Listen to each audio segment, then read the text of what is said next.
আপনি ভাববেন না যে আপনি 5 ওয়াক্ত সালাত পড়ছেন বিদায় যে আল্লাহ আপনাকে কেন বেশি দেয় না, আপনি দাড়ি রেখেছেন বিদায় কেন আপনাকে আল্লাহ বেশি প্রাধান্য দিচ্ছে না, আপনাকে কেন বাড়ির মালিক বানিয়ে দিচ্ছে না। আপনি এই ধারণাটা ভুলে যান। আপনার ইবাদতের ভিত্তিতে আল্লাহ আপনাকে খাবার দেয় না।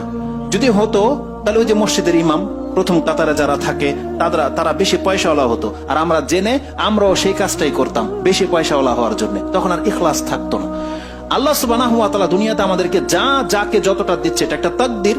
আল্লাহ ভালো জানে কেন আমাদেরকে একে অপরের চেয়ে তুলনামূলক কম রেখেছে, এতে আমাদের জন্য কল্যাণ আছে। একটা হাদিস আমি আপনাকে বলবো, তাহলে এই আয়াতটা আপনার পুরোপুরি বুঝে আসবে। ইমাম মুসলিম রাহিমাহুল্লাহ তিনি একটা হাদিস কোট করেছেন। এই হাদিসটি আপনি পাবেন 52 নম্বর পর্বে, ইয়াউমুল কিয়ামা, কিয়ামতের বর্ণনা আছে, জান্নাত জাহান্নামের বর্ণনা আছে। হাদিস নাম্বার হচ্ছে 6982 নম্বর হাদিস, এবং 81 নম্বর হাদিসটাও পড়বেন, আপনার অন্তর ঠান্ডা হয়ে যাবে। ওটা আরেকটা টপিকসে বলবেন ইনশাআল্লাহ।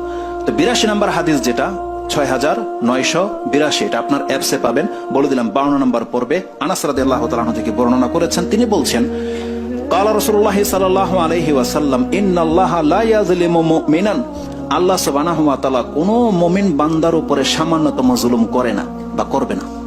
ইন্নাল্লাহা লা ইয়াযলিমু মুমিনান হাসানাতান, কেন আল্লাহ জুলুম করে না? আল্লাহ বলছেন একজন মুমিন বান্দা যা কিছু নেকি করছে, হাসানাতান, তার নেকির বদলায় কি করে আল্লাহ?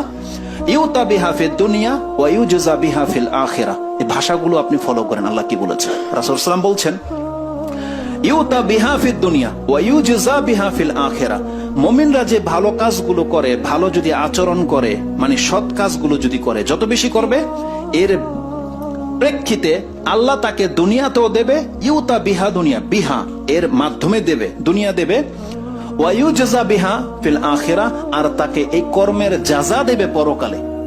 দুনিয়ার ক্ষেত্রে আল্লাহ জাযা শব্দটা ব্যবহার করেনি, আল্লাহ বলছেন ইউতা ফিদ দুনিয়া ওয়া ইউজা বিহা ফিল আখিরাহ, এই কর্মের জাযা দেবে তাকে পরকালে। তার মানে আল্লাহ সুবহানাহু ওয়া তাআলা কর্মের জাযা দুনিয়াতে আমাদেরকে দেয় না, এটা এক্সট্রা দিচ্ছে, আল্লাহ সন্তুষ্ট হয়ে দিচ্ছে। আর আমাদের যতগুলো ইবাদত আছে সব রিজার্ভ রয়েছে, কারণ আল্লাহ সুবহানাহু ওয়া তাআলার ইবাদত করতে খুব দামি। ইবাদতের ভিত্তিতে আল্লাহ বলছেন, আরে যেখানে একটা সুবহানাল্লাহ বলার মূল্য পুরো পৃথিবী চুকাতে পারবে না, একটা সুবহানাল্লাহ বলার, ওই হাদিস আমরা বলেছিলাম, আলহামদুলিল্লাহ বলার মূল্য কেউ চুকাতে পারবে না। 2 রাকাত ফজরের ফরজ নামাজের সুন্নত, যে 2 রাকাত সুন্নত আছে, এই 2 রাকাতের সুন্নত যদি যার আছে, পুরা পৃথিবী এবং পৃথিবীর সমস্ত সম্পদ এক পাল্লায় রাখতে হবে, তাও ওই ফজরের 2 রাকাত সুন্নত নামাজের মূল্য হবে না। এটা মুসলিমে আছে। আয়েশা রাদিয়াল্লাহু তাআলা তিনি বলেছেন যে ক্বালা রাসূলুল্লাহ সাল্লাল্লাহু আলাইহি ওয়াসাল্লাম যে রাকাতুল ফাজরি খায়রুম মিনাদ দুনিয়া ওয়া মা ফিহা, খায়ের বলেছে দুনিয়া এবং দুনিয়াতে যা কিছু আছে